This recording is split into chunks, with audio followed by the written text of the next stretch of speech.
Perang tiga dewa saat ini menjadi semakin panas karena masing-masing petinggi dari ketiga geng pun akhirnya mulai saling berhadapan. Tapi anehnya, semenjak pertempuran ini pecah, Mikey belum juga bergerak sedikit pun. Bahkan keanehan itu pun dirasakan oleh Kakucho. Jadi sebenarnya apa yang sedang Mikey rencanakan saat ini? Lalu apa tujuannya? Oke, semua itu bakalan gue bahas tuntas di video kali ini. Jadi gak usah pakai lama lagi, kita mulai aja pembahasannya sekarang. Let's go. Ya, menurut analisa gue pribadi sebenarnya ada beberapa kemungkinan yang sedang Mikey rencanakan saat ini. Oke, kita mulai dari kemungkinan yang pertama, yaitu Mikey memang menyerahkan peperangan ini sepenuhnya kepada Sanzu.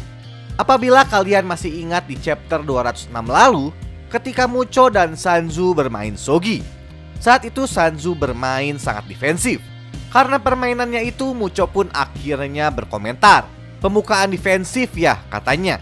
Pergerakan yang cukup solid. Mendengar perkataan Mucho itu, Sanzu akhirnya mengatakan kalau melindungi raja adalah sebuah prioritas. Yang dimana Mucho menyadari kalau raja yang dimaksud Sanzu adalah Mikey. Lalu saat itu Mucho yang mengkhawatirkan keadaan Sanzu pun akhirnya memberi sebuah nasihat. Melindungi raja adalah sebuah prioritas. Itu benar. Hanya saja kau juga harus melindungi dirimu sendiri. Nah, keadaan itu juga terlihat sangat jelas pada peperangan kali ini. Seperti yang kita lihat, Sanzu memimpin para pasukan Kanto Manji di garis depan. Sedangkan Mikey sendiri diam tidak bergerak seperti seorang raja.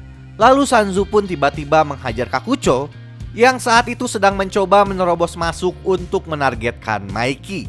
Ya, walaupun pada akhirnya Sanzu harus mengorbankan dirinya sendiri setelah Ran menghajarnya dari belakang. Jadi kesimpulannya saat ini, Kanto Manji memang sedang menerapkan strategi yang sama ketika Sanzu sedang bermain Sogi dengan Mucho. Ya, sebuah strategi defensif yang cukup solid.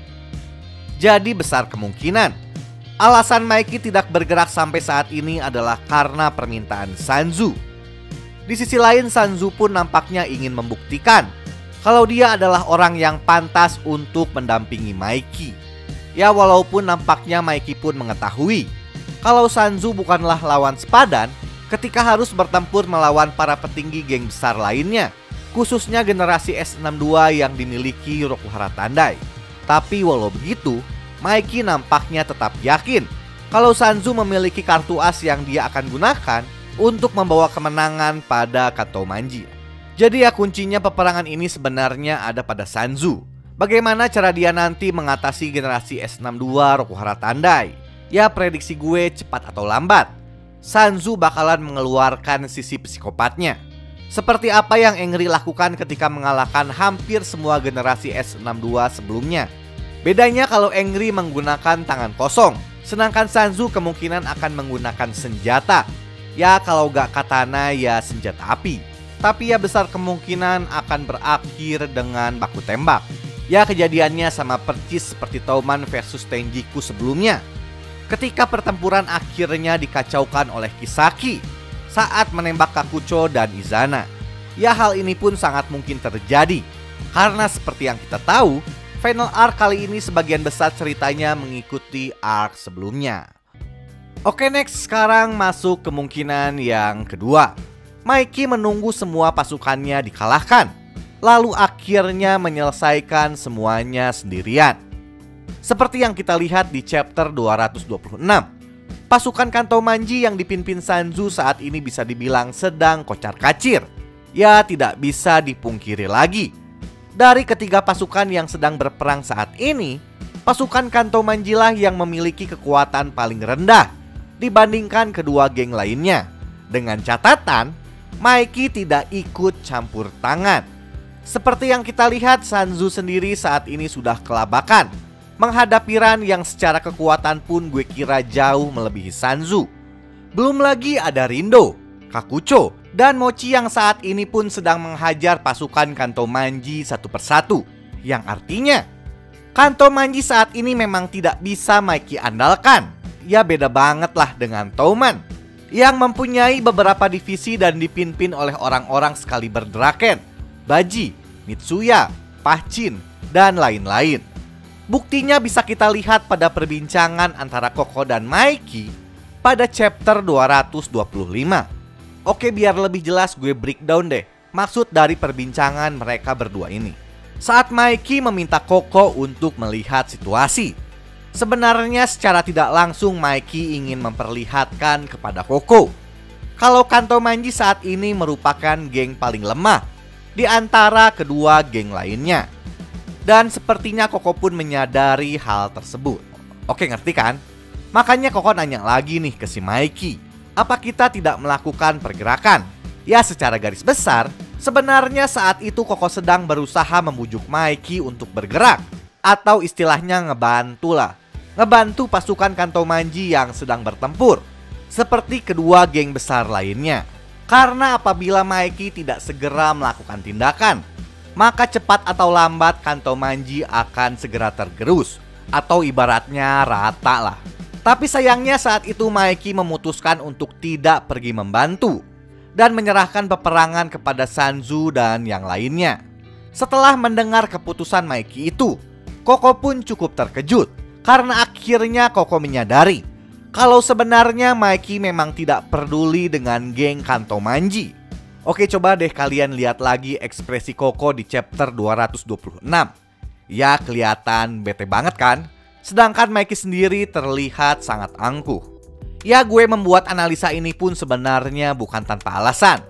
Karena seperti yang kita tahu, dulu ketika Toman didirikan, semua pendirinya mempunyai tujuan yang sama, yaitu untuk saling melindungi. Ya, berdasarkan persahabatan lah. Sehingga para anggota Toman memiliki rasa kepedulian yang kuat. Sedangkan para pendiri Kanto Manji kali ini bisa dibilang tidak mempunyai tujuan yang sama antara satu dengan yang lainnya. Tujuan Koko hanyalah berbisnis, sedangkan Sanzu hanya tergila-gila kepada Maiki.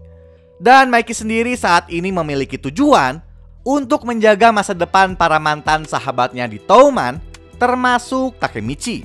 Yang artinya perasaan Maiki pada geng barunya ini jauh berbeda dibandingkan dulu ketika dia bersama dengan Toman, karena tidak ada tali ikatan yang kuat dari sesama pendirinya.